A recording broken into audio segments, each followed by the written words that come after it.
నమస్కారాలు. మొట్టమొదటిసారిగా ఈరోజు రెండు ప్రత్యేకతలున్నాయి. ఒకటి, ప్రపంచం మొత్తం ఇంటర్నేషనల్ ట్రైబల్ డే ఆది దినోత్సవాన్ని మనం జరుపుకుంటున్నాం. ఈ సంవత్సరం థీమ్ కూడా చూస్తే గిరిజన హక్కుల పరిరక్షణ, ఆర్టిఫిషియల్ ఇంటెలిజెన్స్, అదే సమయంలో గిరిజనుల్ని ఆర్థికంగా పైకి తెచ్చే కార్యక్రమానికి శ్రద్ధ పెట్టడం. రెండో ఫంక్షన్ మనం చూస్తే రాఖీ పండుగ. ఆప్యాయంగా ఆడబిడ్డలు అన్నలకు రాఖీ గట్టి ఆశీర్వాదాలు తీసుకొని రక్షణ పొందే పండుగ, అన్న చెల్లెల అనుబంధం. ఇలాంటి పవిత్రమైన రోజున నేను పాడేరుకు రావడం నా అదృష్టంగా భావిస్తున్నానని చెప్పి కూడా నేను మీకు తెలియజేస్తున్నాను. ఈ కార్యక్రమానికి హాజరైనటువంటి మంత్రివర్యాలు, గిరిజన మహిళ సంధ్యారాణి గారు, మాజీ శాసనసభ్యురాలు గిడ్డి ఈశ్వరి గారు, ఈరోజు నేను కొత్తగా ఒక కార్యక్రమాన్ని, బంగారు కుటుంబం మార్గదర్శి, నేను ఎప్పుడు కూడా ఒకటే అనుకున్నాను, నేను కష్టపడేది డబ్బులుండే వాళ్ళ కోసం కాదు, నేను కష్టపడేది మారుమూల ఉండే ఇలాంటి పేద కుటుంబాల కోసం కష్టపడుతున్నాను తప్ప ఇంకోటి కాదు. నేను ఎన్నో సందర్భాల్లో మీకు ఒక మాట చెప్పాను, సంపద సృష్టించాలి, సంపద సృష్టించి ఆ సంపద మళ్లీ పేదవాళ్లకు అందుబాటులో పెట్టాలి. డబ్బులుండే వాళ్లతో సమానంగా పేదవాళ్లు కూడా మెరుగైన జీవన ప్రమాణాలుంటే అదే నిజమైన సమాజం. ఆ సమాజం కోసమే నా జీవితాంతం ఈ పేదవాళ్ళని పైకి తీసుకురావడానికే కష్టపడతాను, అంకితం చేస్తానని మరొక్కసారి ఈ పవిత్రమైన రోజున మీకు విజ్ఞప్తి చేస్తున్నా. ఇక్కడ మీరు చూస్తే కుమారి మణి, బంగారు కుటుంబం, గిరిజ, ఇక్కడ మార్గదర్శిని కూడా ఇంట్రడ్యూస్ చేస్తున్నాను. ఇది ఒక సంకల్పం మాత్రం, దీన్ని నిరంతరం పైకి తీసుకుపోయే బాధ్యత ప్రభుత్వం ఇచ్చే అన్ని పనులు ఇస్తాం. అదే సమయంలో నేను ఆలోచించేది, ఎవరైతే సమాజం వల్ల పైకొచ్చిన వ్యక్తులు తిరిగి సమాజానికి ఇవ్వాల్సిన బాధ్యత వాళ్ళకుంది.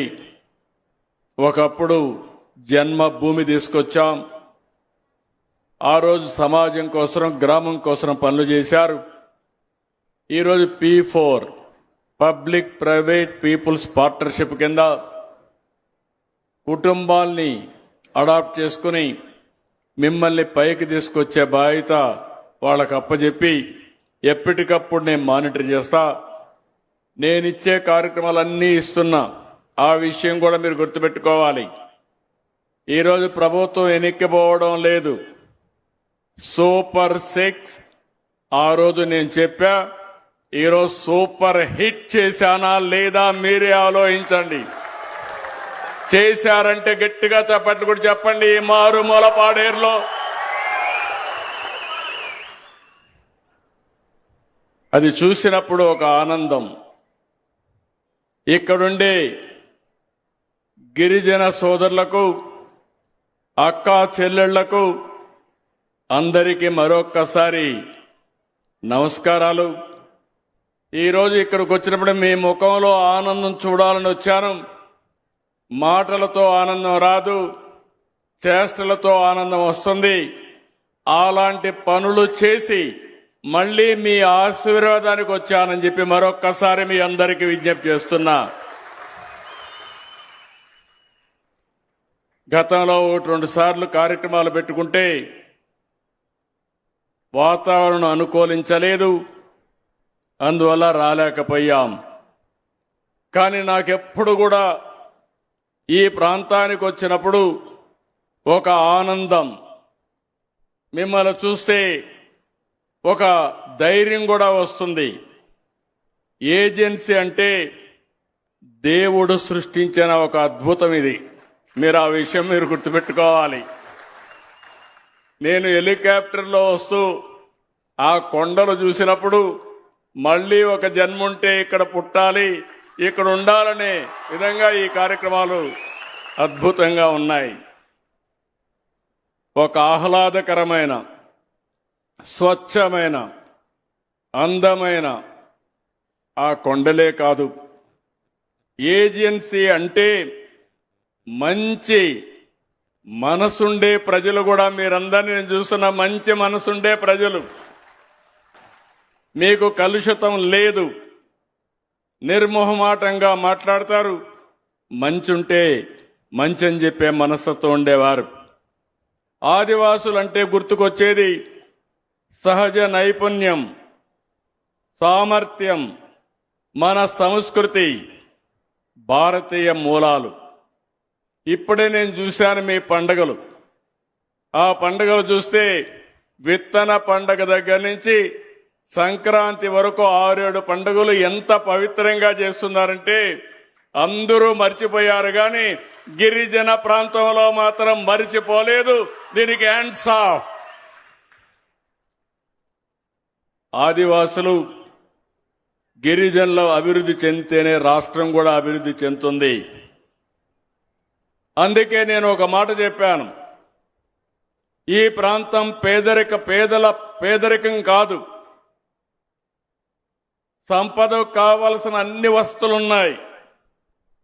కానీ ఈ ప్రాంతాన్ని పేదరికంగా చేసింది పాలకులు అనుకోకుండా సరిగా చేయలేదు కాబట్టి మీకు ఇబ్బందులు వస్తున్నాయి. నేను అందుకనే ఒక్కసారి మీరు గుర్తుపెట్టుకోండి, నేను ముఖ్యమంత్రిగా ఉన్నప్పుడు చైతన్యం అనే ఒక కార్యక్రమం పెట్టాను.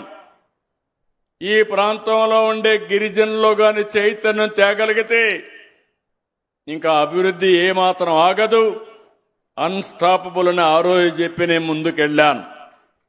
ఇంకో పక్క మీరు ఒక్కసారి చూస్తే గిరిజన ప్రాంతాలు అభివృద్ధి చేయాలని ఆలోచించింది తెలుగుదేశం పార్టీ, ఆలోచించిన నాయకుడు నందమూరి తారక రామారావు గారనే విషయం మీరు గుర్తుపెట్టుకోవాలి. ఇప్పుడు కొత్త తరం మర్చిపోవచ్చు, కానీ 83లో తెలుగుదేశం పార్టీ వచ్చినప్పుడు గిరిజన ప్రాంతంలో చదువులు లేకపోతే, టీచర్లకు క్వాలిఫికేషన్ లేకపోతే మైదానం నుంచి ఇక్కడికి వస్తా ఉంటే కాదు మీకే ఉద్యోగాలు ఇవ్వాలని ఆ రోజుట్లోనే ఇక్కడ ఉద్యోగాలు మీకే రిజర్వేషన్ చేసిన వ్యక్తి నందమూరి తారక రామారావు గారు. ఆ తర్వాత ఆ హిస్టరీ కూడా చెప్తా. ఆ తర్వాత జీవో 3 కూడా తీసుకొచ్చింది నేనే.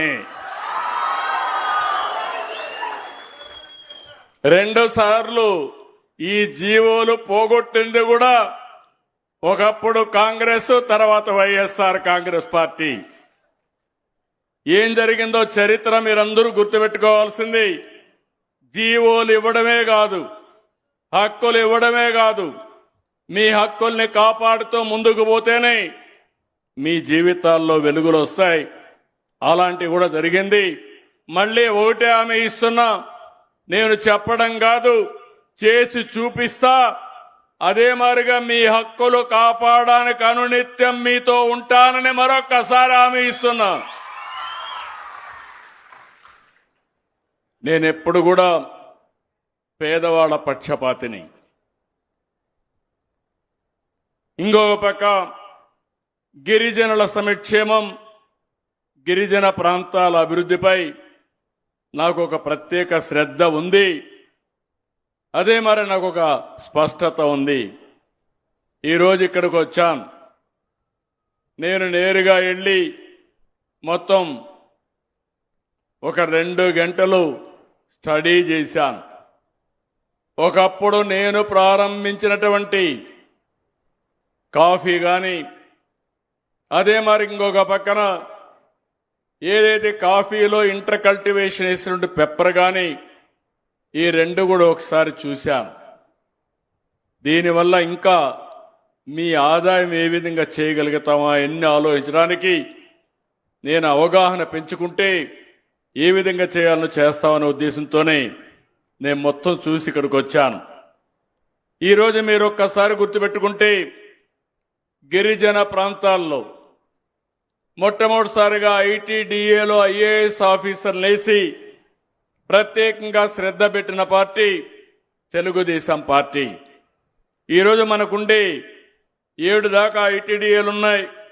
ఈ 7 కూడా సమర్థవంతంగా పనిచేయాలంటే మంచి సమర్థమైన అధికార యంత్రాంగం కావాలని ఈరోజు ఐఏఎస్ ఆఫీసర్లు పెట్టాం.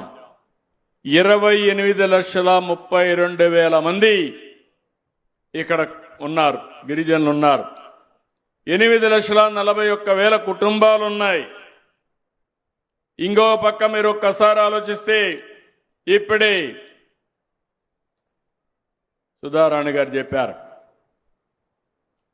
ఈరోజు ఇక్కడ మీరు చూసినప్పుడు 3,77,051 మంది గిరిజనులకి ప్రతి నెల 400, 600, 10,000, 10,000, 4,000, 6,000, 10,000, 15,000 పింఛన్లిచ్చే ఏకైక రాష్ట్రం భారతదేశంలో ఒక్క తెలుగుదేశం ప్రభుత్వమే. నేను అడుగుతున్నా మా మిత్రుల్ని, పక్కన ఛత్తీస్గఢ్, మనం ఇక్కడి నుంచి బయలుదేరితే నేరుగా వైజాగ్ పోవాలంటే 2 గంటలు పడుతుంది. ఇప్పుడు మనం వేసుకున్న రోడ్ల వల్ల నేను ఆ రోజు ఒకటే ఆలోచించా, ఛత్తీస్గఢ్ నుంచి విశాఖపట్నం రావాలంటే చాలా సమస్యలు ఉండేటివి. నేషనల్ హైవేకి శ్రీకారం చుట్టాం. ఈరోజు ఇటు పోతే 2.5 గంటల్లో మీరు ఛత్తీస్గఢ్ వెళ్తారు. అక్కడ ఎంత పింఛన్ ఇస్తున్నారో ఒక్కసారి చూడండి. ఒరిస్సా ఉంది, అక్కడ పేదవాళ్ళు ఉన్నారు, అక్కడ 1000 రూపాయలే ఇస్తున్నారు. అలాంటిది 4,000 రూపాయలు పేదవాళ్లకు పింఛనిచ్చే ఏకైక ప్రభుత్వం తెలుగుదేశం ప్రభుత్వం, ఎన్డీఏ ప్రభుత్వం. ఒకప్పుడు 200 రూపాయలు ఆ పింఛను కూడా పెట్టింది ఎన్టీ రామారావు గారి 35 రూపాయలతో 83లో ప్రారంభిస్తే నేను వచ్చిన తర్వాత దాన్ని 70 రూపాయలు 95లో చేస్తే తర్వాత మళ్లీ నేను 14కి వచ్చే లోపల 200 రూపాయలు అయితే నేను వచ్చి దాన్ని 2,000 రూపాయలు చేశాను. అంటే 10 రెట్లు పెంచాను. పెంచితే వైఎస్ఆర్ కాంగ్రెస్ మాట్లాడతారు పేదవాళ్ల కోసమే పుట్టామని. కాదు, పేదవాళ్ళని సర్వనాశనం చేయడానికే పుట్టారు ఆ పార్టీ. అలాంటి పార్టీ అది.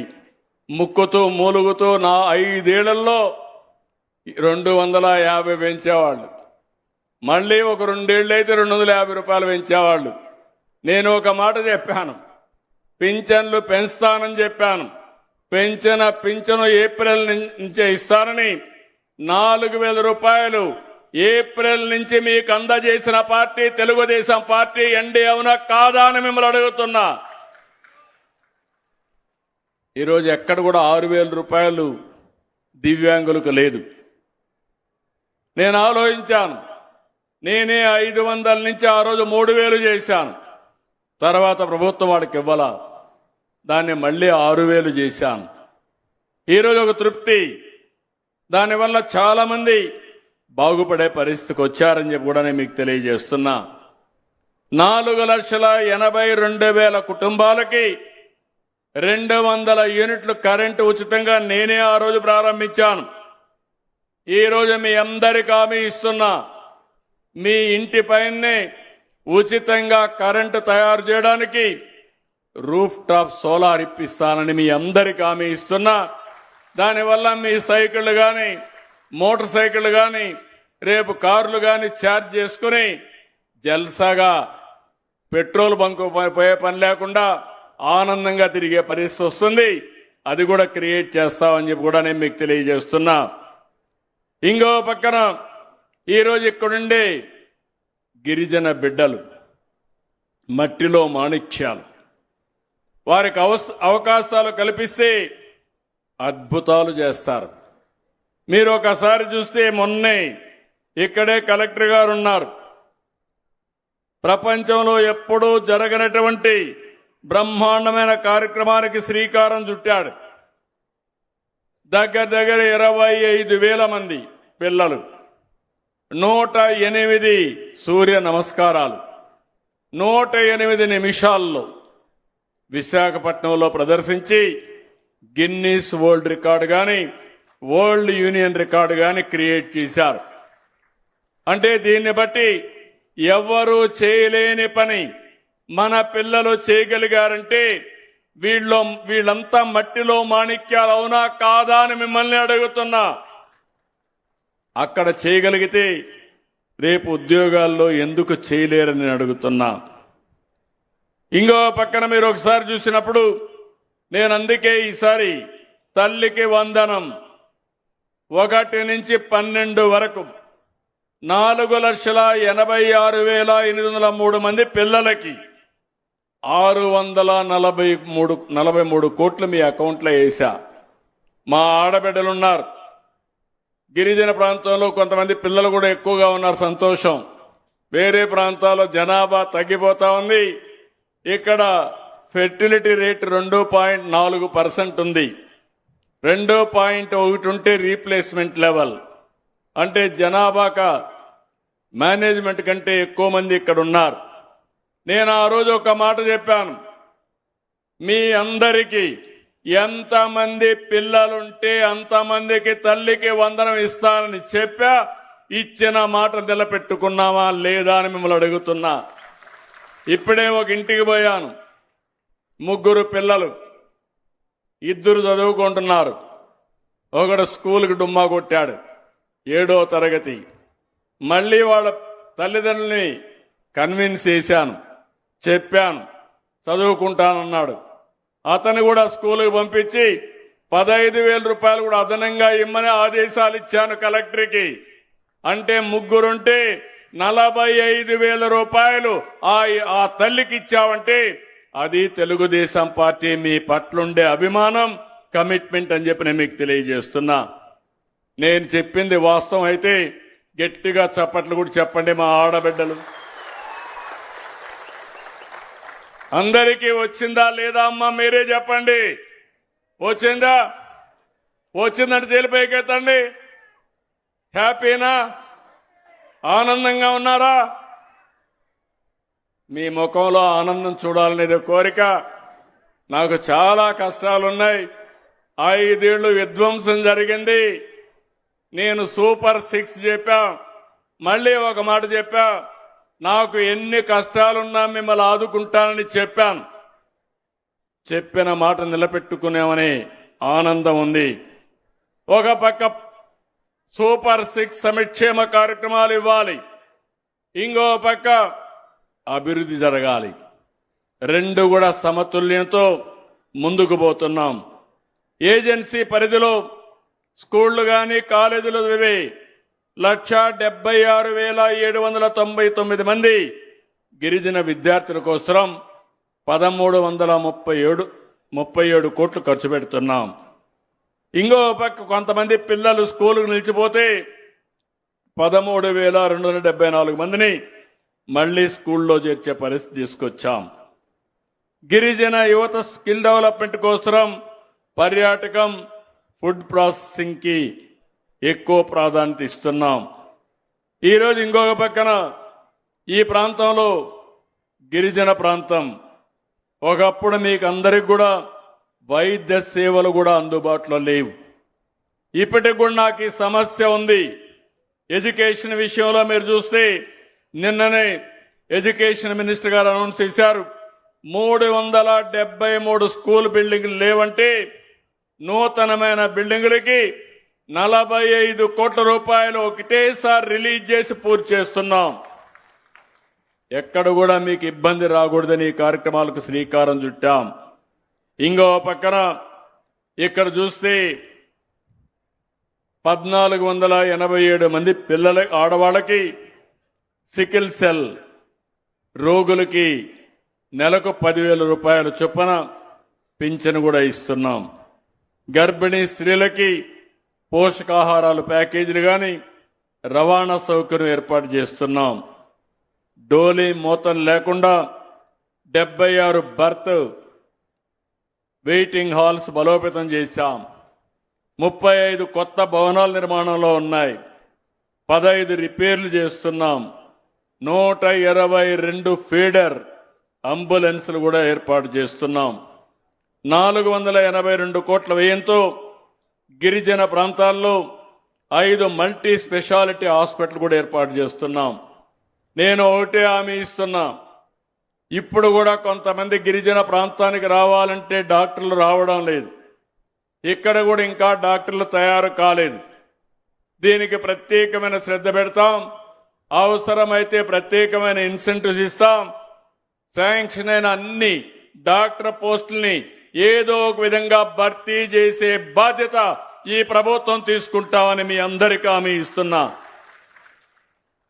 అరకు కాఫీ నేను ప్రమోట్ చేసిన బ్రాండ్.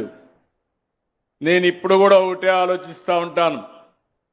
అరకు కాఫీ కానీ గిరిజన ప్రాంతంలో ఆర్గానిక్ అగ్రికల్చర్ ప్రమోట్ చేసి దానికి అవసరమైన సర్టిఫికేషన్ ఇప్పించి ట్రేసబిలిటీ పెట్టి మనం తయారు చేసే వ్యవసాయ ఉత్పత్తులు ప్రపంచం మొత్తం మార్కెట్ చేయాలన్న ఆలోచన.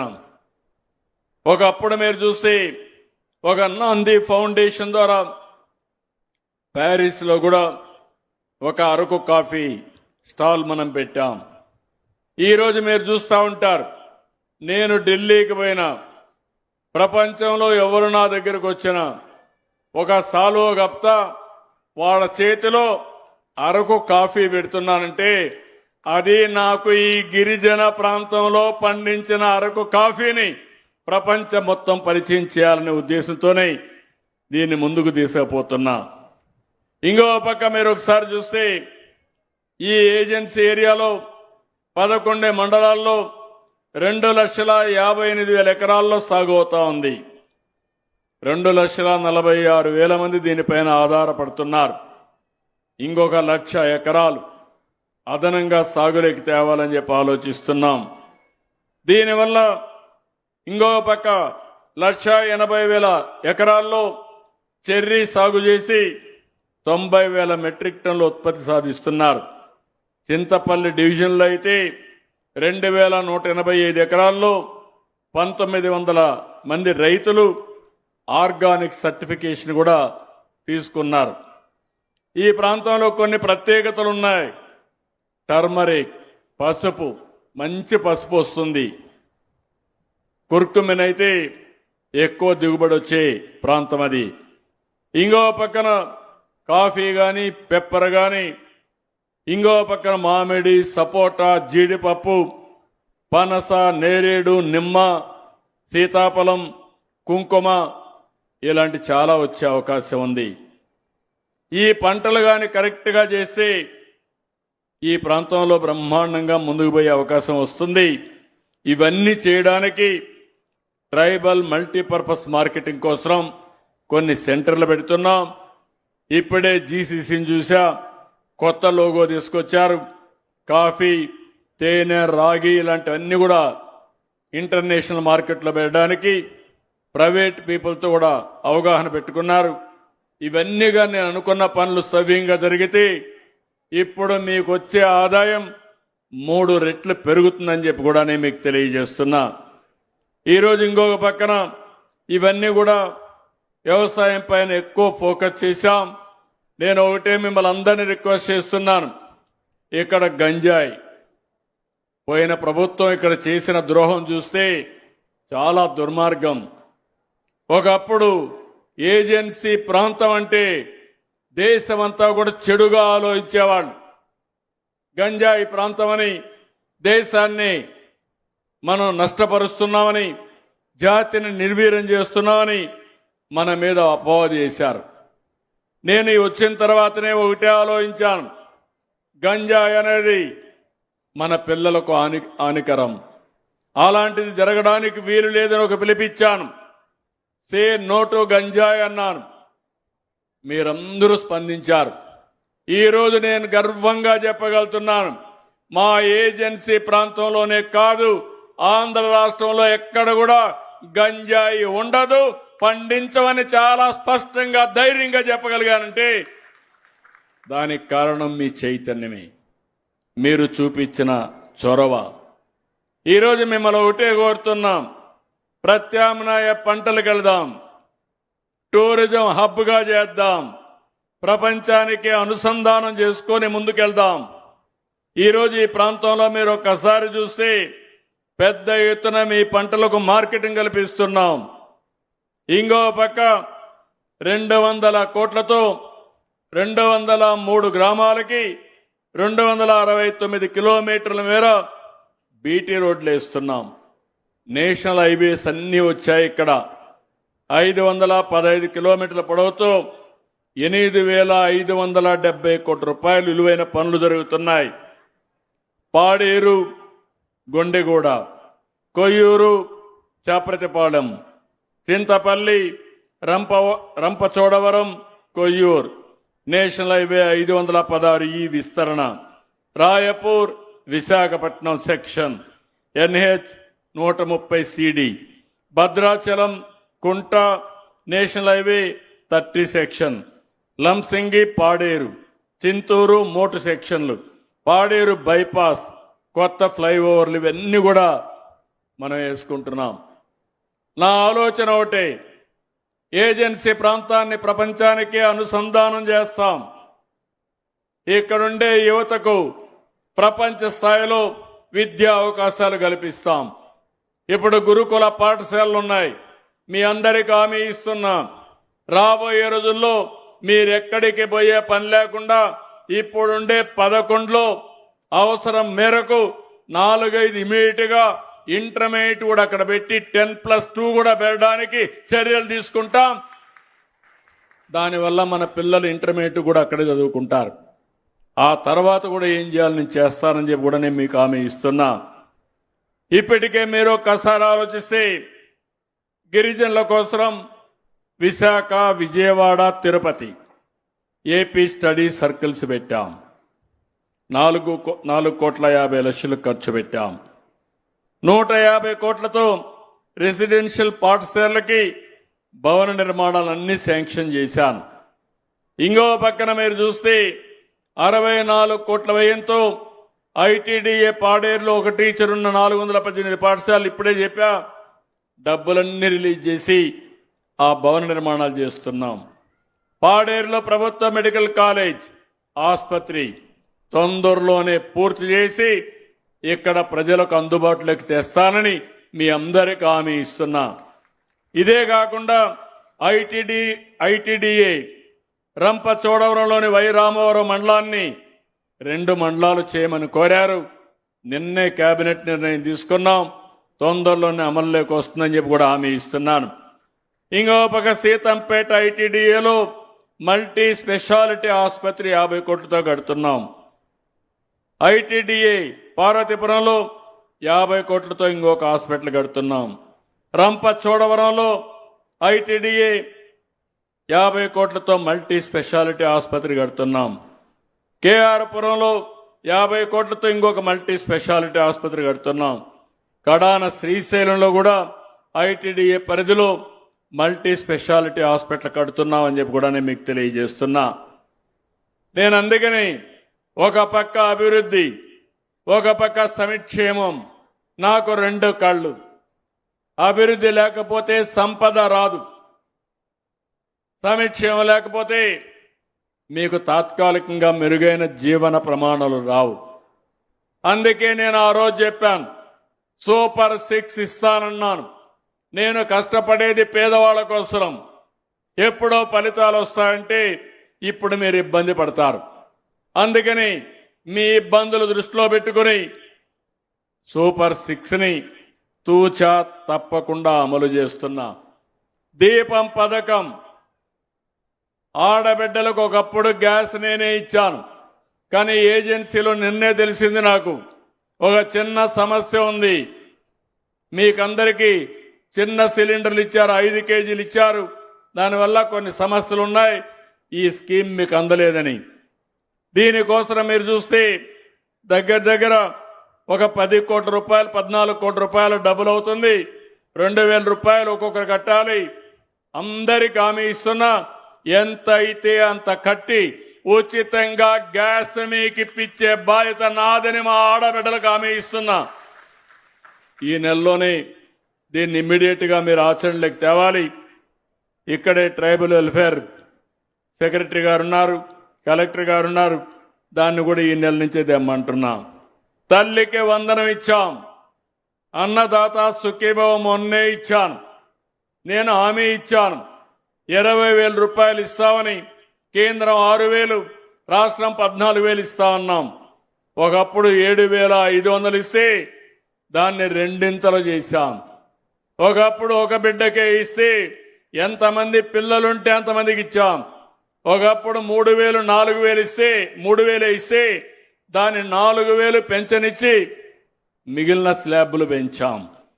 ఇంకో పక్క మీరు ఒకసారి చూస్తే ఆగస్టు 15వ తారీఖున తొందరలోనే వస్తా ఉంది మా ఆడబిడ్డలకు శుభవార్త.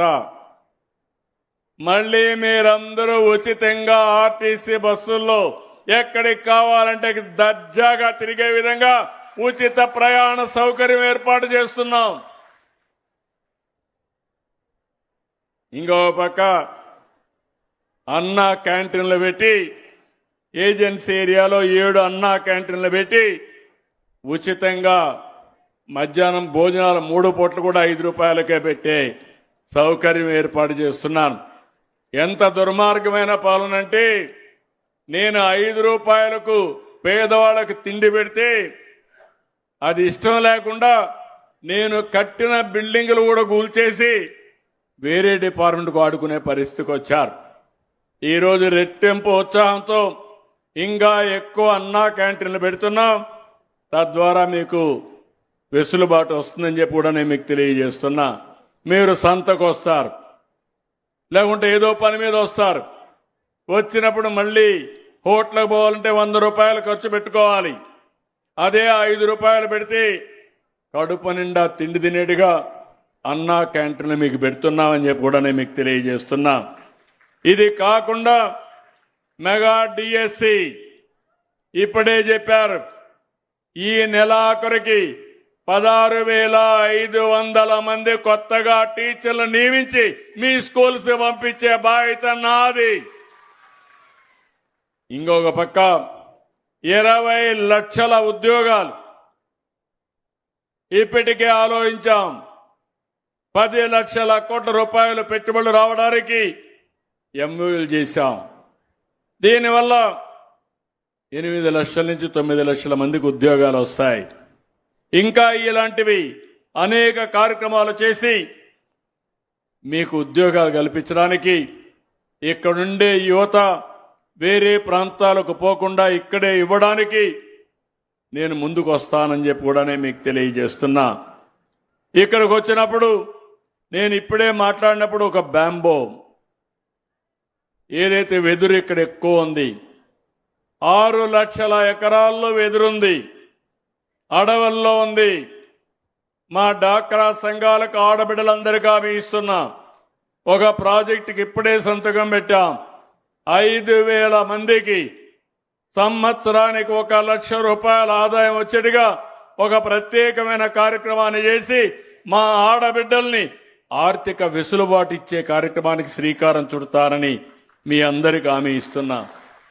ఇది హైదరాబాద్లో ఐఎస్బి, మన ఐటీడీఏ వీళ్ళు ఒక అండర్స్టాండింగ్కి వచ్చారు. ఇది వస్తే దగ్గర మీరు చూస్తే పెద్ద ఎత్తున ఆర్థిక వ్యవస్థ ఇక్కడ ఉండే వాళ్ళకి ఇంప్రూవ్ అవుతుందని చెప్పి కూడా నేను మీకు తెలియజేస్తున్నా. ఈరోజు నేను ముందే చెప్పాను, నేనేదో చెప్పేదానికి రాలేదు, ఊరిక మాటలు చెప్పడానికి రాలేదు, పనులు చేయడానికి వచ్చాను. ఈరోజు ఇక్కడికి వచ్చినప్పుడు ఒక నిర్దిష్టమైన ఆలోచనతో వచ్చాను. భవిష్యత్తులో మా గిరిజన ప్రాంతం దశ దిశ మార్చడానికి ఇక్కడికి వచ్చా, చేసి చూపిస్తానని ఈ పాడేరు సాక్షిగా మీ అందరికీ హామీ ఇస్తున్నా. ఒకటి రోడ్లు, 1483 గిరిజన హ్యాబిటేషన్స్ ఉన్నాయి. నేషనల్ హైవేలు వేసాం, స్టేట్ హైవేలు వేస్తాం, కానీ మీ ఇండ్ల ఊరికి రోడ్లు లేని పరిస్థితి. నేను ఇక్కడ ఒక చిన్న విజ్ఞప్తి కూడా చేస్తున్నా. గిరిజన ప్రాంతంలో ఒక అలవాటు ఉంది. నేను 40 ఏళ్లుగా చెప్తూనే ఉన్నా. మీరేం చేస్తారంటే ఒక 5 మంది ఊర్లో ఉండకుండా మళ్ళా కొండపైకి పోతారు. అక్కడ చెట్లు కొట్టేసి అక్కడ ఇల్లు కట్టుకుంటారు. దానివల్ల వసతులు కల్పించలేం. మీ పిల్లలకు కూడా జీవన ప్రమాణాలు పెరగవు. ఒక ఊరిలో ఉంటే అక్కడే ఫిక్స్ కావాల్సిన అవసరం ఉంది. అందుకే నేను మిమ్మల్ని అందరినీ హామీ ఇస్తున్నా. ఒకప్పుడైతే అక్కడికి అంబులెన్సులు రాకపోతే నేను ఫీడర్ అంబులెన్సులు పెట్టాను. మోటార్ బైకులకు స్కూటర్లకు పెట్టి ఆ స్కూటర్ ద్వారా మెయిన్ రోడ్డుకు వచ్చి అక్కడి నుంచి మళ్ళా అంబులెన్స్ ఎక్కించి హాస్పిటల్కి వచ్చాం. ఈ మధ్య మనం చూస్తున్నాం ఇంకా చాలా దూరం నుంచి డోలీతో మోసే పరిస్థితి కూడా వస్తున్నారు. అవి పోవాలి. అందుకే 1483 గిరిజన హ్యాబిటేషన్లకి 2850 కోట్ల రూపాయలు ఖర్చు పెట్టి గ్రామీణ సడక్ యోజన గాని రాష్ట్ర ప్రభుత్వం చేసి ప్రతి ఒక్క ఊరికి రోడ్డేసే బాధ్యత ఈ ప్రభుత్వం తీసుకుంటామని మీ అందరికీ హామీ ఇస్తున్నా. 2 నీళ్లు, పరిశుభ్రమైన తాగునీరు, జల్ జీవన్ మిషన్ కింద 2124 పనులు చేసి 220 కోట్ల రూపాయలు 25 కోట్లు ఖర్చు పెడతాం. ఇంకో పక్కన 2026 డిసెంబర్ నాటికి మరో 1774 పనులు కూడా పూర్తి చేసి 171 కోట్ల రూపాయలతో త్రాగునీరు కల్పించే కార్యక్రమానికి శ్రీకారం చుడతాం. హార్టికల్చర్ ఉద్యానవనం mission for integrated development horticulture కింద 2030 వరకు ఈ ప్రాంతాల్లో 1938 కోట్లు ఖర్చు పెట్టి ఐటీడీఏల్లో వాల్యూ అడిషన్ కూడా వెళ్ళి మీ ఆదాయాన్ని పెంచుతామని చెప్పి కూడా నేను మీకు తెలియజేస్తున్నా. జాతీయ రహదారులు ముందే చెప్పాను. 8570 కోట్ల రూపాయలతో 515 కిలోమీటర్లు పూర్తి చేస్తాం. ఇది కాకుండా ఇంకా 19,411 కోట్లతో 472 కిలోమీటర్లు అంతర్జాతీయ స్థాయిలో రోడ్లేసే కార్యక్రమానికి శ్రీకారం చుడతాం. ఎకో టూరిజానికి అనుకూలమైన ప్రాంతం 10 కోట్లు మంజూరు చేస్తాం. ఇప్పుడే బ్యాంబో కల్చర్ నేను చెప్పాను. ఉన్నత విద్య విజయనగరం జిల్లాలో కురుపాంలో ట్రైబల్ ఇంజనీరింగ్ కళాశాల ఉంది. పనులు వేగంగా జరుగుతున్నాయి. దాన్ని పూర్తి చేస్తాం. ఇంకో పక్కన విజయనగరం జిల్లాలో సాలూరు దగ్గర 519 ఎకరాల్లో ట్రైబల్ యూనివర్సిటీ నిర్మాణం జరుగుతూ ఉంది. మొన్నే నేను రివ్యూ చేశాను. దీన్ని పూర్తి చేసి మీకు అంకితం చేసే బాధ్యత, గిరిజనుల యూనివర్సిటీ తెచ్చే బాధ్యత మేము తీసుకుంటామని చెప్పి కూడా నేను మీకు తెలియజేస్తున్నా. ఇది కాకుండా అరకు, లంసింగి, మారేడుమిల్లి ప్రాంతాలు బ్రహ్మాండమైన టూరిజం క్లస్టర్స్గా వస్తాయి. ఇప్పుడే గిడ్డీశ్వరి గారు చెప్తున్నారు. ఈ 3-4 నెలలైతే ఇక్కడ సూర్యుడు ఉదయించే ప్రాంతానికి వచ్చి ఉదయం 4 గంటలకు నిద్రలేసి ఆ ప్రాంతానికి పోయి పర్యాటకులు చూసే పరిస్థితి. ఎక్కడా లేనటువంటి బ్యూటిఫుల్ సినరిక్ ప్లేస్ ఇది. దీన్ని ఆధారంగా చేసుకుని ఏ విధంగా ముందుకు పోవాలన్నా ముందుకు పోతాం. ఇప్పటికే దగ్గర 200కు పైగా హోమ్ స్టేలు, అంటే మీ ఇల్లే గెస్టులకు ఆతిథ్యాన్ని ఇచ్చే విధంగా కార్యక్రమానికి శ్రీకారం చుట్టాం. ఈరోజు రాబోయే రోజుల్లో 1000 దాకా చేయాలని చెప్పి ముందుకు పోతున్నాం. దీనికి అవసరమైతే ఆర్థిక సహాయం ఇస్తాం. ఒక ఊర్లో ఉండి గిరిజన సంస్కృతి సాంప్రదాయాల్ని మీతో భాగం పంచుకోవడానికి చాలా మంది బయట నుంచి వస్తారు, విదేశాల నుంచి వస్తారు, ఇక్కడే ఉంటారు. ఇక్కడే ఉండి మనం పరిస్థితులన్నీ స్టడీ చేసి వాళ్ళు వెళ్తారు. అలాంటి టూరిజానికి కూడా ఎక్కువ ప్రాధాన్యత ఇస్తాం. దీనికి ఎంత డబ్బులైనా ఖర్చు పెట్టి ముందుకు పోతాం. ఇంకో పక్క ఎకో టూరిజం ఉంది. Tajangi reservoir, Cheruvula Venam view point, రూదర్ ఫస్ట్ గెస్ట్ హౌస్ ఇలాంటివి ఉన్నాయి. అవి కూడా టూరిజం హబ్స్ గా తయారు చేస్తాం. ఇంకో పక్క మహిళా శిశు సంక్షేమం కింద 96 అంగన్వాడీ కేంద్రాలు ఏర్పాటు చేస్తాం. ఇది కాకుండా మీరు చూస్తే విశాఖ జిల్లా ముఖ్యంగా ఈ యొక్క ప్రాంతంలో ఉండే గిరిజనులందరికీ గ్రామీణ ఆవాస్ యోజన కింద 54,000 ఇండ్లు శాంక్షన్ చేసి ఇల్లు లేని వారందరికీ ఇండ్లు కట్టించే బాధ్యత ఈ ప్రభుత్వం తీసుకుంటామని మీ అందరికీ హామీ ఇస్తున్నా. ఇంకో పక్కన ముందే చెప్పా 7 అన్నా క్యాంటీన్లు పెడతాం, డబ్బులు కూడా శాంక్షన్ చేశాం. ఇంకో పక్కన అన్నింటికంటే ముఖ్యంగా ఇప్పుడే గిడ్డి ఈశ్వరి గారు కూడా మాట్లాడారు. ఇక్కడుండే వాళ్ళందరిలో ఒక ఆలోచన రావాలి. ఏదైతే మొట్టమొదటిసారిగా GOMS నంబర్ 275 ఇది ప్రారంభం. అంతవరకు గిరిజనుల యొక్క ప్రాంతాల్లో టీచర్లు కానీ ఉద్యోగస్తులు కానీ రిజర్వేషన్లు లేవు. ఆ రోజు చదువుకున్న వాళ్ళు కూడా లేరు. ఇది 5/11/1986 నందమూరి తారక రామారావు గారు ముఖ్యమంత్రి. ఆయన ఒకటే ఆలోచించాడు, మా గిరిజన పిల్లలు చదువుకోలేదు, చదువుకోకపోతే ఉద్యోగాలు ఇవ్వడానికి వీలు లేదా, అవసరమైతే BA పాస్ అయితే BEd లేకపోయినా పర్వాలేదు, లేకుంటే BA డిగ్రీ లేకపోతే ఇంటర్మీడియట్ పాస్ అయిన వాళ్ళకి ఇస్తా, ఆ తర్వాత చదువుకుంటారని మొట్టమొదటిసారిగా గిరిజన ప్రాంతంలో టీచర్ ఉద్యోగాల్ని గిరిజనులకు రిజర్వ్ చేసిన వ్యక్తి ఎన్టీ రామారావు గారు. ఆ జీవో దగ్గర మళ్ళా కాంగ్రెస్ వచ్చింది 89లో. ఆ సమయంలో కోర్టుకు పోతే వీళ్ళు సరిగా 89 అనుకుంటానిది, అది కొట్టేసే పరిస్థితికి వచ్చారు.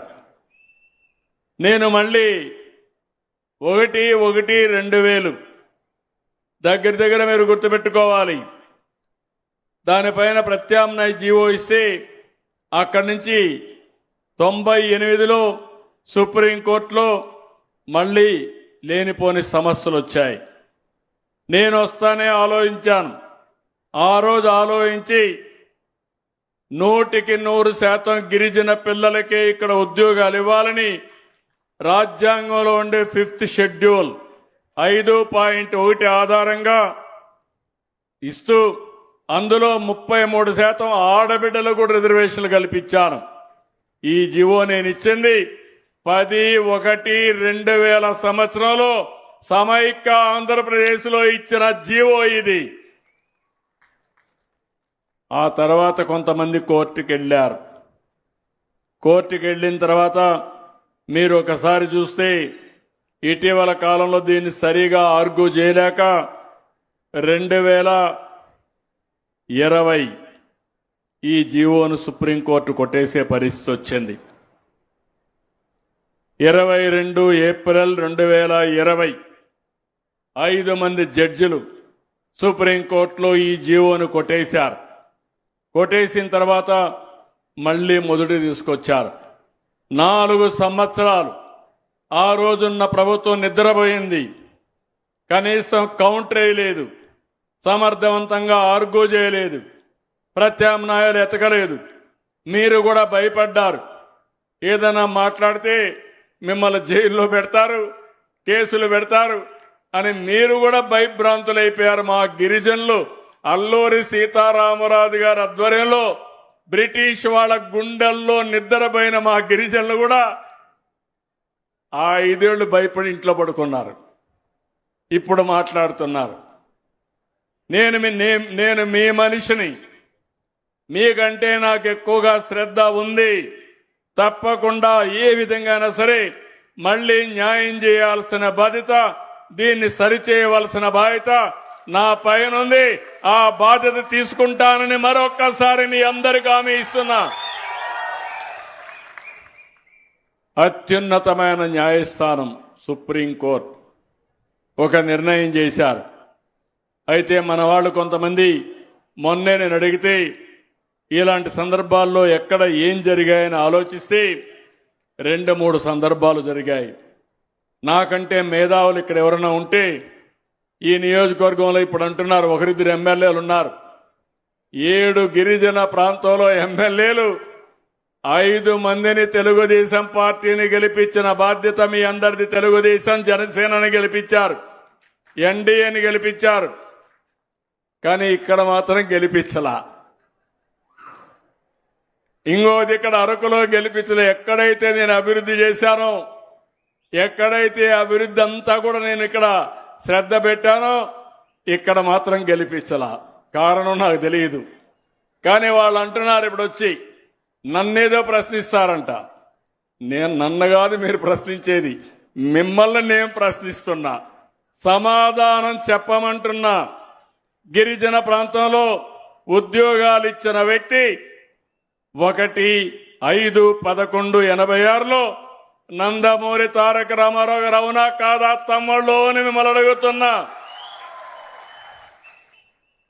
అది కొన్ని సవాళ్లు ఎదుర్కొంటే రాజ్యాంగబద్ధంగా ఇవ్వచ్చని మళ్ళీ నేను ముఖ్యమంత్రి అయిన వెంటనే దానికి మళ్ళీ నేనే ఒక జీవో ఇచ్చాను, జీవో నెంబర్ 3.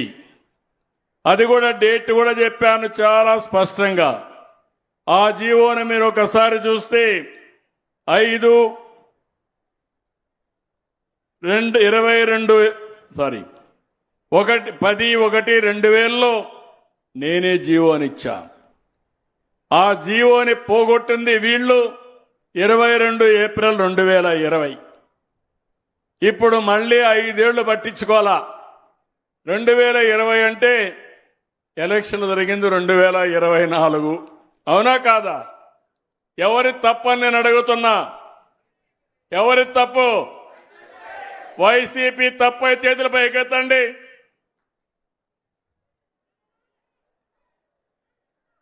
ఏమమ్మా? కాబట్టి వైసీపీ నాయకులు ఈ పాడేరుకొచ్చి నేల మీద మీ ముక్కును గీసుకుంటే అప్పుడు బుద్ధి వస్తుంది మీకు. మీ నాయకుడిని అడగండి, ఎందుకు చేయలేకపోయి అడగండి. అడిగేది చేత కాకపోతే మీరైనా క్వశ్చన్ చేయాల్సి వచ్చింది. మీరు అది కూడా చేయకుండా ఇప్పుడు నన్ను అడగడానికి మీకు ఎలాంటి అర్హత లేదు. కానీ ఒకటే చెప్తున్నా, ఈ గిరిజన ప్రాంతం నా సొంతం, ఈ గిరిజనులు నా వాళ్ళు, ఈ గిరిజనులకు అన్యాయం జరగడానికి వీలు లేదు. మీతో నేనుంటా. వాళ్ళు అనుకుంటున్నారు బాబాయిని చంపి వేరే వాళ్ళపైన నేరం వేసినట్టు తప్పు చేసి నా మీద నేరం వేయాలనుకుంటున్నారు. నేను చాలా మొండి, ఇలాంటి వాళ్ళని మాత్రం వదిలిపెట్టిన. ఒకసారి చూస్తే నన్నే ఏమార్చారు. నేనే సీఎం, నిద్రలేశా. ఎలక్షన్లు 2019 బిజీగా ఉన్నాను. సాక్షి పేపర్లో స్క్రోలింగ్ వచ్చింది. ఏమని వచ్చిందంటే వివేకానంద రెడ్డి గుండెపోటుతో చనిపోయాడు. ఏం తమ్ముళ్ళు, ఏమమ్మా మీరేమనుకుంటారు? పాపం అనుకుంటారు లేదా? నాకు ప్రత్యర్థి వేరే పార్టీ, వైఎస్ఆర్ కాంగ్రెస్ పార్టీ. నేను కూడా అనుకున్నా పాపం. అతను ఆ కుటుంబంలోనే చాలా మంచోడు. నేను చాలా సంవత్సరాలు చూశాను. అజాత్ శత్రువు, ఎవ్వరు శత్రువులు లేరు అతనికి. చనిపోయాడంటే బాధపడ్డాను. వీళ్ళు మాత్రం ప్రణాళికలు తయారు చేసుకున్నారు. ఎంత భయంకరమైన హత్య అంటే మీరు గుర్తుపెట్టుకోవాల్సింది, గొడ్డలతో నెత్తిన నరికి నరికి నరికి రూమంతా రక్తం, ఆ బెడ్ మీద రక్తం, అక్కడి నుంచి బాత్రూమ్కి లాక్కపోతే ఆ బాత్రూమ్ అంతా రక్తం. ఇంత ఘోరమైన హత్యని ఏదో గుండెపోటని చిత్రీకరించి బాడీ ముక్కలైపోతే మెదడంతా దాన్నంతా మళ్ళా కూర్పు చేసి, అది కూడా ఎవరు చేశారు? వీళ్ళ మామ హాస్పిటల్, పిల్లనిచ్చిన మామ, భారతి గారి మామే తండ్రి. ఆ హాస్పిటల్ నుంచి మనుషులు తెచ్చి కుట్టి ఒక బాక్స్లో పెట్టి అంత్యక్రియలు చేయాలనుకుంటే ఆయన కూతురికి ఎందుకో డౌట్ వచ్చింది. భగవంతుడు ఏమన్నా ఒక ఆలోచన చెప్పాడేమో, యామారావు తల్లి నన్ను చంపింది ఆత్మహత్య కాదు, గుండెపోటు కాదు, నన్ను చంపేశారంటే అప్పుడు ఆ అమ్మాయి అడిగింది కూతురుగా, ఏమడిగిందంటే పోస్ట్ మార్టం చేయమని. అప్పుడు పోస్ట్ మార్టం చేయమంటే నేను కూడా చెప్పాను పోస్ట్ మార్టం చేయమన్నాను. అప్పుడు వాస్తవం బయట వచ్చింది. తల మీద గొడ్డలతో నరికారు, భయంకరంగా నరికారు, మెదడు బయట వచ్చిందని ఎప్పుడు రిపోర్ట్ వచ్చింది. ఇమ్మీడియట్గా మాట మార్చేసి ప్రత్యర్థులు ఆయన చంపారని ఆ అమ్మాయిని కూడా కన్ఫ్యూజ్ చేస్తే ఆవిడ కూడా నమ్మింది, ఏదో అన్న చెప్తున్నాడని నమ్మి ఆవిడ కూడా నిజం అనుకున్నది. నిన్న చెప్తా ఉంది ఆవిడ, ఏం చెప్పిందో మీరు విన్నారు. ఇది చంపింది ఆదినారాయణ రెడ్డి, బీటెక్ రవి, సతీష్ రెడ్డి చంపారని రాసి పేర్లు రాసిచ్చి ఆవిడ కూడా సంతకం పెట్టమంటే నేను సంతకం పెట్టననింది. తర్వాత ఇద్దరు కూడా కోర్టుకు వెళ్లారు సిబిఐ కావాలని. రెండో రోజున నిద్రలేసి నారాసుర రక్త చరిత్రని సాక్షి పేపర్లో వేసి నా చేతిలో కత్తి పెట్టి శవం అక్కడ పెట్టారు. ఏమమ్మా మీరందరూ ఒప్పుకుంటారా? ఏం తమ్ముళ్ళు మీరు ఒప్పుకుంటారా అని అడుగుతున్నా. ఏమమ్మా మీరు ఒప్పుకుంటారా నేను అడుగుతున్నా. నన్ను 40 ఏళ్లు మీరు చూశారా లేదా అని అడుగుతున్నా. 78లో ఎమ్మెల్యే అయ్యా, ఆంధ్రప్రదేశ్కి ముఖ్యమంత్రిగా 95లో అయ్యా. 9.5 సంవత్సరాలు ఎవ్వరికి రాని అవకాశం, దగ్గర 10 ఏళ్లు ముఖ్యమంత్రిగా పనిచేశాను. హైదరాబాద్ లాంటి నగరాన్ని నిర్మాణానికి దోహదం చేశా. అక్కడి నుంచి మీరు చూస్తే మళ్ళీ రెండోసారి ముఖ్యమంత్రి ఇక్కడ, 15 సంవత్సరాల ప్రతిపక్ష నాయకుడిని.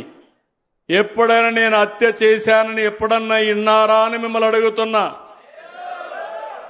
నాకు బాధ ఉంటుందా లేదా అని అడుగుతున్నా. చేయని హత్య నా పైన పెట్టినప్పుడు బాధ ఉంటుందా లేదా అని అడుగుతున్నా. ఉంటుందా లేదమ్మా?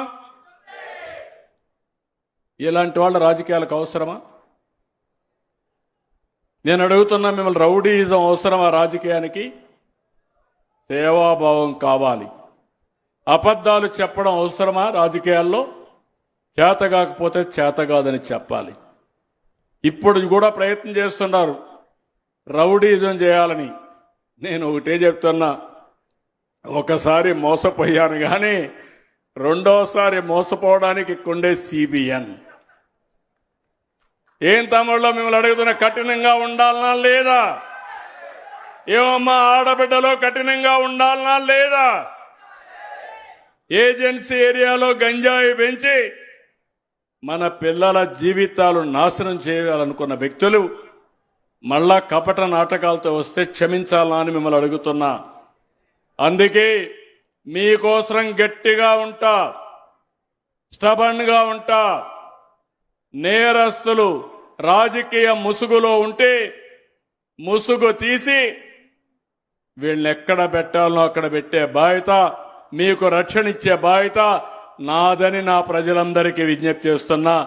ఈరోజు ఈ పవిత్రమైన స్థలంలో మీ అందరికీ చెప్తున్నా, ఇక్కడికి వచ్చినప్పుడు మోడుకొండమ్మ టెంపుల్ పాడేరులో ఉంది. ఇక్కడ ఈ టెంపుల్ని అభివృద్ధి చేయాలని కోరారు. ఒక 2 కోట్ల రూపాయలు ఖర్చు అవుతుందని చెప్పారు. శాంక్షన్ చేస్తున్నానని చెప్పి కూడా నేను మీకు తెలియజేస్తున్నా. ఇంతవరపే గ్యాస్ సిలిండర్ల విషయం కూడా చెప్పాను, అది కూడా చేస్తామని చెప్పి నేను మీకు తెలియజేసుకుంటూ, ఇప్పుడే మళ్ళీ ఒకసారి నేను చెప్పింది మీ అందరికీ అర్థమైంది అనుకుంటాను. మీరు కూడా కొంతమంది ఆలోచించండి. జీవో నెంబర్ 3ని ఏ విధంగా మళ్ళీ దాన్ని ఏ రూపంలో పునరుద్ధరించాలో అందరితో నేను మాట్లాడుతున్నా. మొన్నే చర్చలు కూడా చేశా, ఇంకా చేస్తా. వేరియస్ ఆప్షన్స్ ఉన్నాయి. ఒకరిద్దరు 5-1 కింద అప్పుడు ఇచ్చాం రాజ్యాంగంలో, ఇప్పుడు 5-2 కింద ఇస్తే నిలుస్తుందని కూడా అంటున్నారు. కానీ నిలవకపోతే మళ్ళా 5-10 ఏళ్లు పోతుంది. బెనిఫిట్ రావాలి, మీకు న్యాయం చేయాలి. మీ అందరితో మాట్లాడి వీలైనంత తొందరలో, అత్యంత తొందరలో నిర్ణయం తీసుకుంటానని మీ అందరికి హామీ ఇస్తున్నా. ఎప్పుడు కూడా నేను ఒక్క మంచి పని ఈరోజు చేయాలంటే సాయంత్రం వరకు కూడా వెయిట్ చేయను, ఉదయమే చేసేస్తా. అది నా మనస్తత్వం, కాబట్టి అది చేస్తానని చెప్పి నేను మీకు తెలియజేస్తూ, ఇప్పుడు ఇక్కడ P4 అదే సమయంలో బంగారు కుటుంబాన్ని ఒక్క నిమిషం ఇంట్రడ్యూస్ చేసి దాని ప్రొసీజర్ కూడా చెప్తాం. దానిపైన మనం వైండప్ చేసుకుందాం. బంగారు కుటుంబం రమ్మ, మైక్ తీసుకొని చెప్పమ్మా, నీకు ఏంటి విషయం చెప్పు. నమస్కారం గట్టిగా మాట్లాడమ్మా, మైక్ దగ్గర పెట్టుకొని గట్టిగా మాట్లాడు. నమస్కారం సార్, నా పేరు మణి, మాది వంజంగి. మా భర్త పేరు శివకృష్ణ. నాకు 3 పిల్లలండి, 2 ఆడపిల్లలు, 1 మగ బాబు. మేము కూలి పనే చేసుకొని బ్రతుకుతాం సార్. మాకంటూ ఒక ఆధారం చూపెడతారని అదే ఎంతమంది మొత్తం ఇంట్లో? ఇంట్లో 5 సార్, 3 పిల్లలు, నేను. 3 పిల్లలు ఏం చదువుతారమ్మా? పాప 5వ క్లాస్ సార్, బాబు 2వ క్లాసు, లాస్ట్ పాప 1st క్లాస్. First class. 3 డబ్బులు వచ్చిందమ్మా? వచ్చింది సార్. ఎంత వచ్చిందమ్మా? 39,000. 13 × 3,000, 3కి 39,000 వచ్చింది. 2,000 స్కూల్కి ఇచ్చాం. స్కూల్కి ఇచ్చాం. స్కూల్కే ఇచ్చాం కదా. సార్ నమ్మకమే కదా నీకు? నమ్మకం అంటే ఆడిచ్చామ్మా, డబ్బులు ఇచ్చావు. నువ్వు ఆడ మీటింగ్లు ఉంటాయి, సార్. అక్కడ ఏం చేశారో కూడా విద్యా కమిటీ ఉంది, వాళ్ళ అకౌంట్కి 2,000 రూపాయలు ఇచ్చాం. అక్కడ అభివృద్ధి వాళ్ళు చేస్తారు. నువ్వేం కోరుకుంటున్నావు ఇప్పుడు P4లో? నేను సార్ మార్గదర్శించి మిషన్ నేర్చుకున్నాను సార్. నాకు ఏదైనా ఆధారం చూపెడతారని అనుకున్నాను. ఓకే, ఎవరమ్మా ఇక్కడ మార్గదర్శి? మీరమ్మా చెప్పమ్మా, మీరేంటమ్మా మీది? నా పేరు గిరిజ సార్. నేను సెంటర్ ఫర్ పీపుల్స్ ఫారెస్ట్రీ అనే ఒక ఆర్గనైజేషన్ లో పనిచేస్తున్నాను.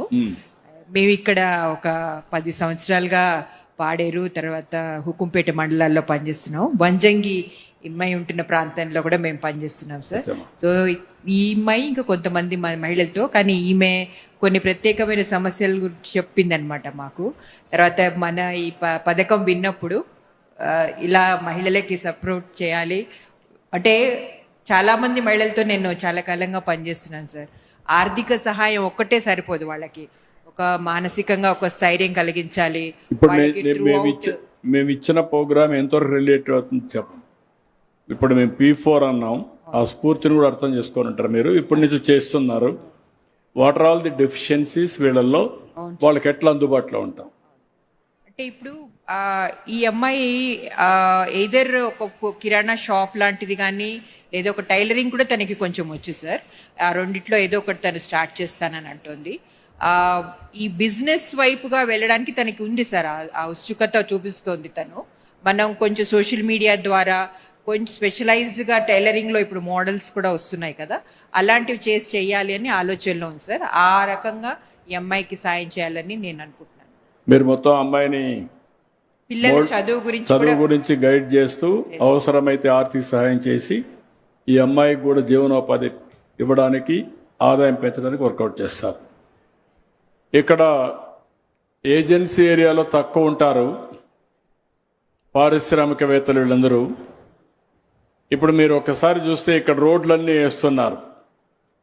అది పబ్లిక్ ప్రైవేట్ పార్ట్నర్షిప్ P3. అంటే ఒక ప్రైవేట్ వ్యక్తి వస్తున్నాడు, రోడ్డు వేస్తున్నాడు.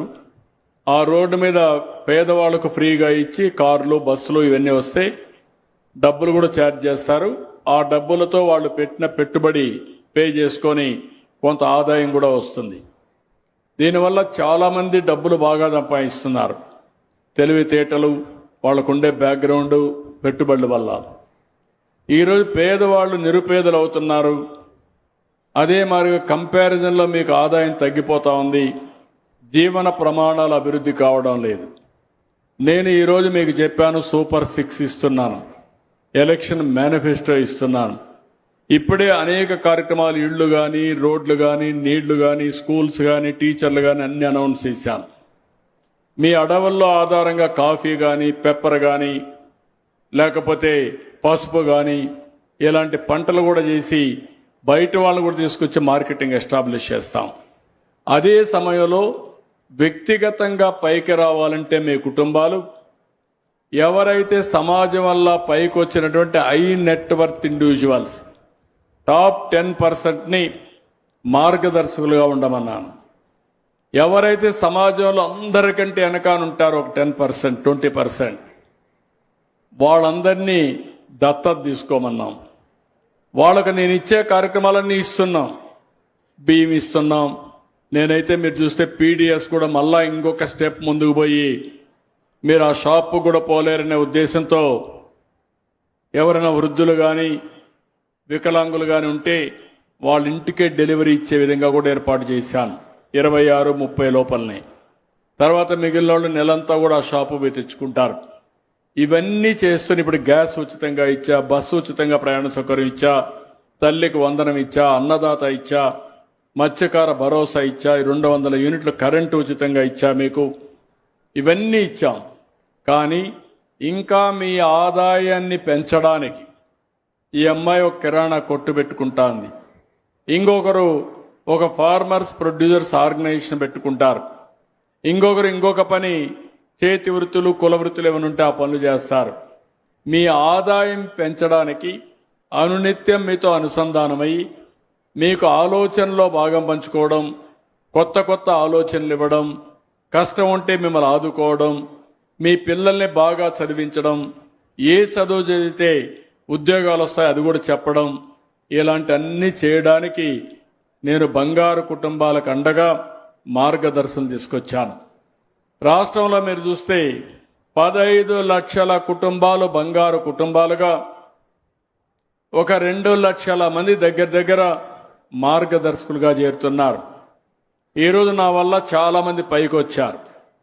కొంతమంది పారిశ్రామికవేత్తలయ్యారు, కొంతమంది విదేశాల్లో ఉద్యోగాలు చేస్తున్నారు, కొంతమంది విదేశాల్లో కంపెనీలు పెట్టారు. వాళ్ళందరినీ రమ్మంటున్నా. మీకు తోచిన విధంగా మీరు కూడా ఒక కుటుంబాన్ని తీసుకోండి. నేను చేసే పనికి మీరు కూడా సహకరించండి. ఇద్దరం కలిసి ఆ కుటుంబాల్ని బాగా చేద్దామని పిలిపించా. ఇప్పటికే 11 లక్షల కుటుంబాల్ని అడాప్ట్ చేసుకున్నారు. ఇది ఈ నెల 15 లోపల చేసి 19వ తారీఖున లాంచ్ చేస్తున్నాం. ఈ గిరిజన ప్రాంతానికి ప్రత్యేకంగా మార్గదర్శుల్ని బయట నుంచి తీసుకొచ్చి మీ అందరినీ దత్తత తీసుకొని మీకు సహాయం చేసే బాధ్యత కూడా నేను తీసుకుంటానని ఈ పాడేరులో మీ అందరికీ హామీ ఇస్తున్నా. ఈ కార్యక్రమం వల్ల మీ జీవన ప్రమాణాలు పెరగాలి. ఇక్కడ ఉండే వాళ్ళకు స్వచ్ఛమైన గాలి ఇచ్చాడు దేవుడు, స్వచ్ఛమైన ఆహారం ఇచ్చాడు. ఆదాయం కూడా పెరిగితే మీ జీవన ప్రమాణాలు పెరుగుతాయి, మీలో తృప్తి పెరుగుతుంది. ఆ కార్యక్రమం కూడా చేస్తానని చెప్పి తెలియజేసుకుంటూ ఈరోజు ఇక్కడికి వచ్చినప్పుడు మీరు చూపించిన అభిమానం చూసా. ఎప్పుడు ఏజెన్సీ ఏరియాకి వచ్చినా నాకు గుర్తుంటుంది. ఎంతో అభిమానించారు, ఎంతో ఆదరణ చూపించారు. మీరు చూపించిన అభిమానం నిలబెట్టుకోవడానికి తప్పకుండా అన్ని విధాలా పనిచేసి మీరు ఎవ్వరు కూడా ఇబ్బంది పడకుండా, ఈ విషయం కూడా చెప్తున్నా. ఒకప్పుడు శారీరకంగా కష్టపడేవాళ్ళం, ఇప్పుడు ఆ రోజులు అయిపోయినాయి. తెలివితేటలతో పనిచేయాలి. మనం ఒకప్పుడు చెట్లన్నీ నరుక్కుంటూ కొండపైకి వెళ్ళిపోయేవాళ్ళం. ఇప్పుడు అవసరంలా ఉండే భూమిని శుభ్రంగా కాఫీ వేసుకొని పెప్పర్ వేసుకుంటే మంచి మార్కెట్ వస్తే ఆదాయం పెరిగే అవకాశాలు వస్తాయి. మన పిల్లల్ని బాగా చదివించగలిగితే ఆ పిల్లలు బ్రహ్మాండంగా రాణిస్తారు. మైదానంలో ఉండే పిల్లల కంటే గిరిజన ప్రాంతాల్లో ఉండే పిల్లలు తెలివితేటల్లో తక్కువ కాదని మరొకసారి విజ్ఞప్తి చేస్తున్నా.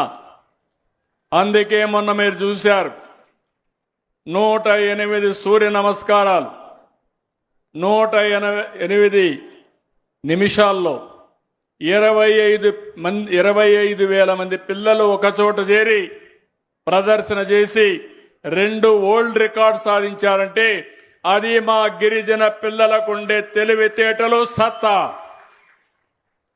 దీన్ని అనునిత్యంగా అనుసంధానం చేసుకొని మనం ముందుకు పోగలిగితే ఏదైనా సాధ్యం.